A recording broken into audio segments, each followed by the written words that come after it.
Good morning. It'd be great to receive a letter from a financial advisor telling you that the value of your investment is only going to go up.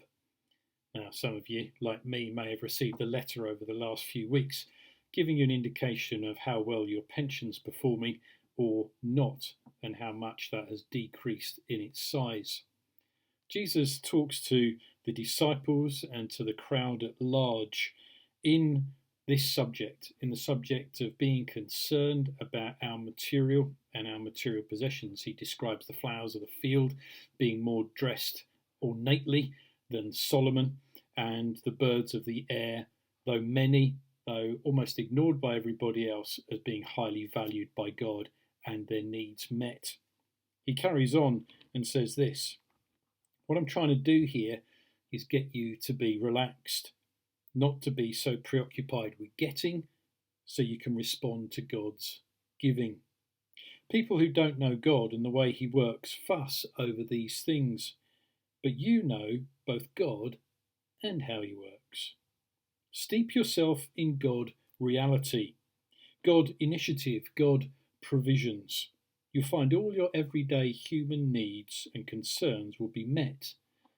Don't be afraid of missing out. You're my dearest friends. The Father wants to give you the very kingdom itself. Be generous, give to the poor. Get yourselves a bank that can't go bankrupt. A bank in heaven, far from bank robbers, safe from embezzlers. A bank you can bank on. It's obvious, isn't it? A place where your treasure is the place you'll most want to be and end up being. If we look at Acts chapter 10, we get to see somebody who has invested in the kingdom of God, invested time, money, and effort, and God responds to that in an amazing way. Acts chapter 10. There was a man named Cornelius who lived in Caesarea, captain of the Italian guard stationed there. He was a thoroughly good man. He had led everyone in his house to live worshipfully before God, and was always helping people in need, and had a habit of prayer. One day, about 3 o'clock in the afternoon, he had a vision. An angel of the Lord, as real as his next-door neighbour, came in and said, "Cornelius." Cornelius stared hard, wondering if he was seeing things. Then he said, "What do you want, sir?" The angel said, "Your prayers and neighbourly acts have brought you to God's attention. Here's what you're to do." It's amazing, isn't it? We often think of, so many other things as being part of God's attention, but his prayers and his neighbourly acts have brought him to God's attention.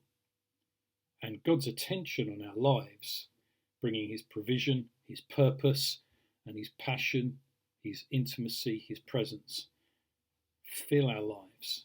So we recognise that actually we are inheriting the King's kingdom, the kingdom of God.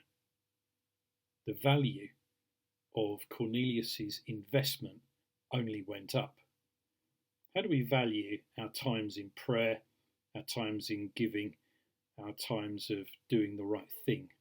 Do we see them as works of service before God? Do we see them as God even being interested in them at all? Do we do them out of a loving response, a joy-filled response, knowing that he's got our back and actually we won't miss out, whatever happens to our earthly investments? Have a great day.